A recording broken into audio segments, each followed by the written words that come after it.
This is Unit 4, Taxonomy. Take a minute and set up your page.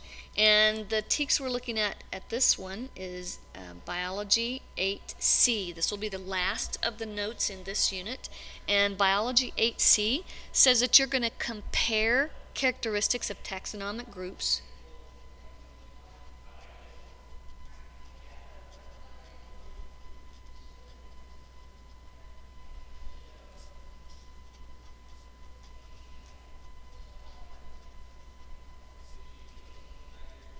Compare characteristics of taxonomic groups, including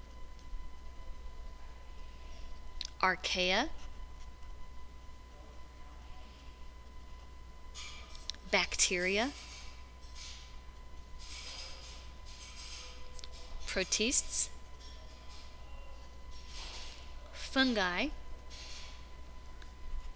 plants, and animals. Okay, so the first thing we're going to do is we're going to talk about the domains. So I'm going to put domains here first.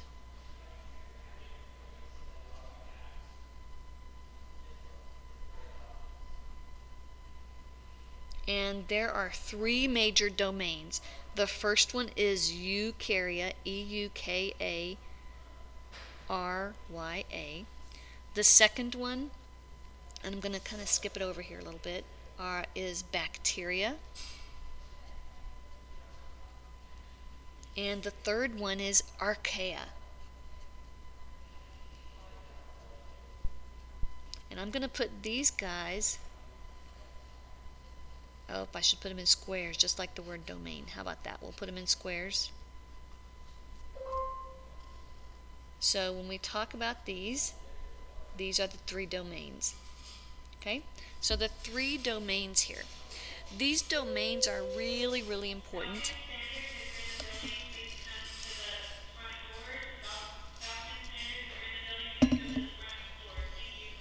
Okay, I'm going to start way over here because eukarya is where we're going to spend most of our time.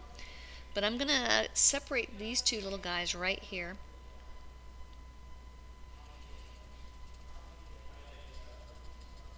Oh, I love my straight line there. Let's separate these two guys right here. So let's talk about archaea. So archaea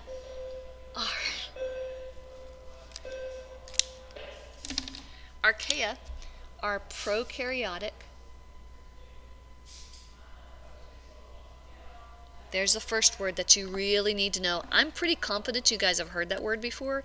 You may or may not remember it, but you've heard this word before. Prokaryotic means they have no nucleus. And I just ran out of space over there. No nucleus. They are unicellular.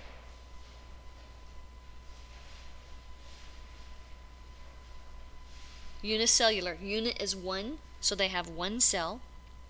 They are asexual, which means they do not reproduce through sex. That means that they make clones of each other. So asexual means you have one cell and it splits, it makes a copy of all its DNA or RNA and it splits into two, so they're asexual. They are autotrophic or I'm sorry, I went down the wrong way here. They let's put clones right out beside that one. Okay. They are typically heterotrophic, which means they cannot make their own food.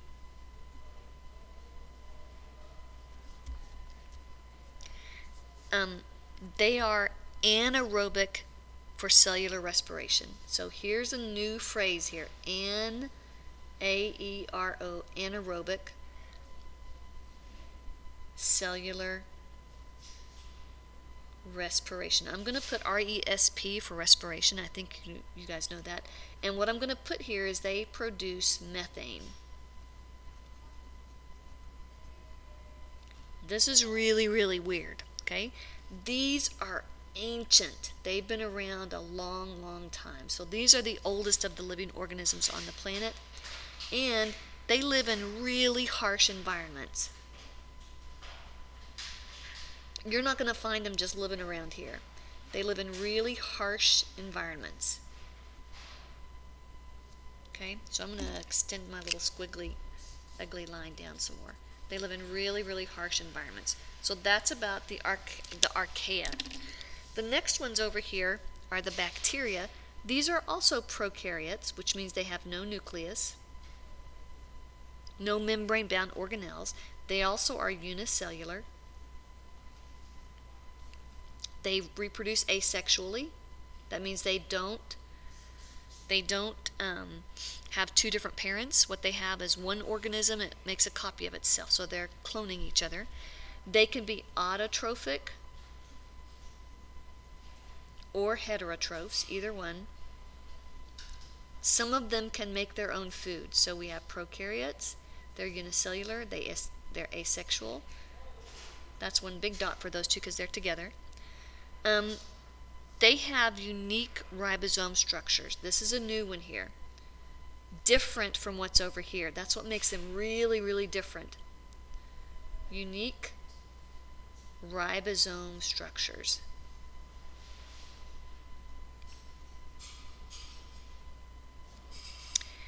As a matter of fact, this is why antibodies work here.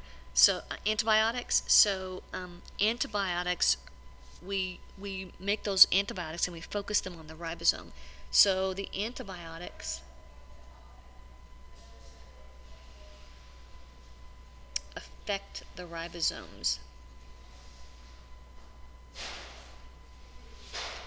So antibiotics can't kill all bacteria. Antibiotics do nothing to these guys over here because they don't have the same ribosome structure. These guys are unique, so we've made those antibiotics, and so, again, they were naturally made. Fungi make some of these, but we figured out how they worked, and then now we can make more, and we can say, oh, hey, yeah, they have really unique ribosome structures, and so if we find some chemical that screws that up, then we can kill those bacteria like this, okay? So if we look at these organisms, the bacteria and the archaea, these are all going to be bacteria of some kind. All of them are going to be bacteria of some kind. For the archaea, these are in kingdom Archaebacteria. So I'm going to drop down one and I'm going to put kingdom Archaebacteria. Archaea. I've got to spell it right. Archaebacteria. Oh, you can't see that. I'm sorry. Kingdom Archaebacteria. And I'm going to put a little oval around it because I'm going to make the kingdoms in ovals. Okay. These are the extremophiles. They call them extremophiles.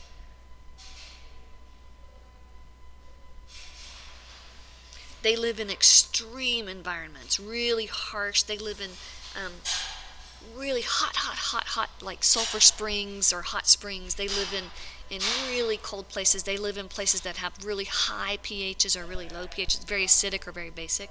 Those are the extremophiles. These guys are what you're more familiar with. So here's one kingdom. These guys you're a little bit more familiar with. These are the kingdom Eubacteria. EU bacteria. This is what we think of when we think of bacteria. These are the guys that we think about right here. So there's your second kingdom here. We have a 6-kingdom system. Okay, so when we look at this, we have 3 domains. Here's the domains, 3 domains. Okay, and then the next thing we're going to talk about are the kingdoms. We have 6 kingdoms. So I'm going to pull a different color here. And let's talk about the other 3 kingdoms. So here's kingdom 1, the kingdom of the Archaebacteria, which the domain, all of these guys are in this kingdom. We have the kingdom of the Eubacteria, which have these bacteria are going to fall into that. And then we have all the rest of them. So I'm going to come back up here and I'm going to put kingdom Protista. All these other ones are going to come right here in the Eubacteria. This is where they're all coming from. So every other kingdom are Eubacteria kingdoms. They're in this kingdom right here. Okay, so we have kingdom Protista. All of them reproduce asexually.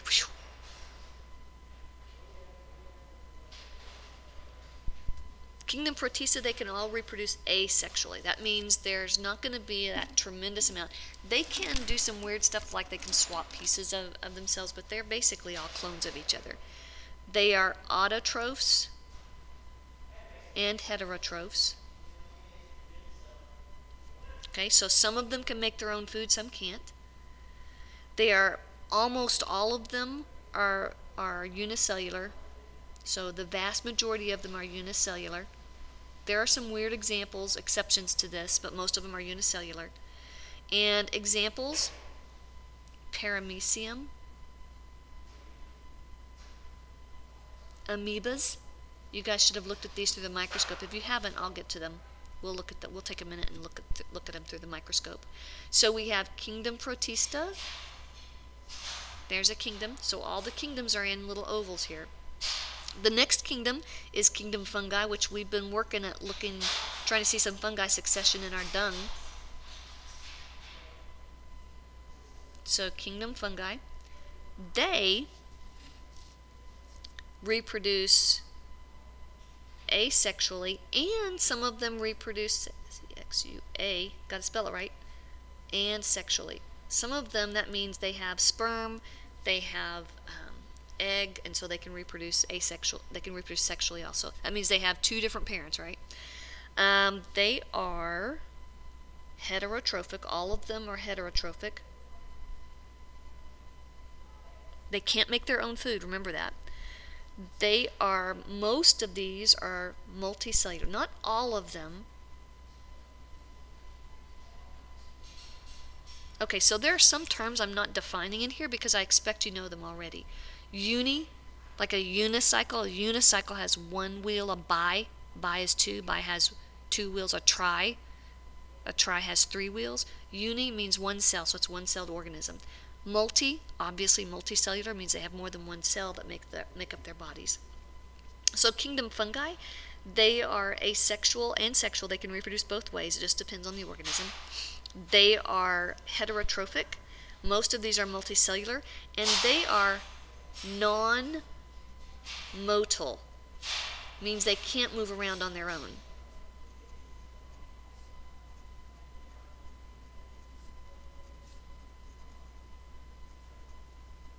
They cannot move around on their own. Okay? So my next kingdom is kingdom Plantae.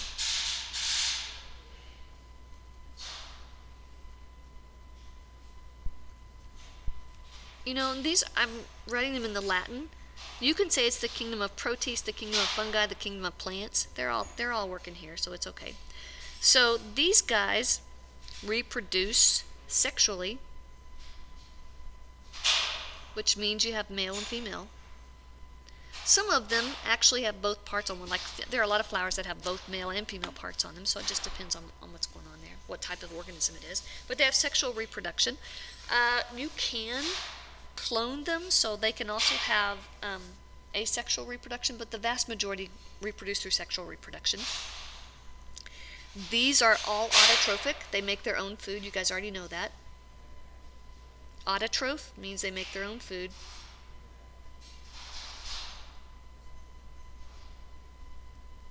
Reproductive sexual reproduction means they have two parents. It's a good way to say it. You can kind of keep it simple right there. These, again, we have the vast majority of these are multicellular,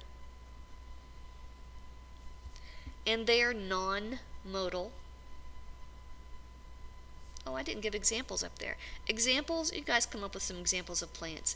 Examples of the fungi, mushrooms, yeasts are up here. Yeah, smuts, mold, all sorts of weird, interesting things there. You guys can come up with your own plant examples. And then, so here's our third kingdom. Here's our fourth kingdom. Here's our fifth kingdom. And then our sixth kingdom is kingdom Animalia.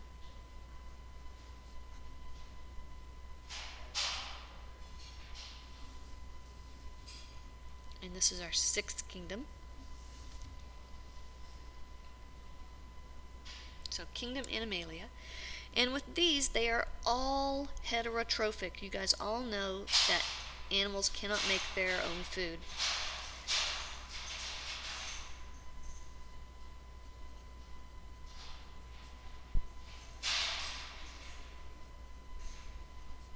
to ingest it, they have to eat it. So they're heterotrophic. All of these are multicellular. The vast majority of these are motile, which means they can move around on their own. Some of them are a little more mobile than others. Some are sessile. Motile means they can move around on their own. But there are some animals that are sessile. Think barnacles or coral. Now, coral, you can say, oh well, it can move. You know, if you look at the coral through in a coral tank or something, you can see them move a little bit. But a lot of times they don't get up and move around on their own, like move from place to place. So a lot of times we call those sessile. They stay in one place. They reproduce sexually. That means they get the genetic material from two different organisms. Let me write it like that. Genetic material, DNA. That means they've got a lot more variation, which means that they're a lot more able to survive than, say, clones would be. So they have sexual reproduction, and then examples, you guys can come up with lots of examples of those. So we're going to compare characteristics of the taxonomic groups, including the archaea, the bacteria, the protists, the fungi, the plants, and the animals. And that's exactly what we've done. So when we look at this, we did archaea, bacteria, and then these four kingdoms: protista, fungi, plants, and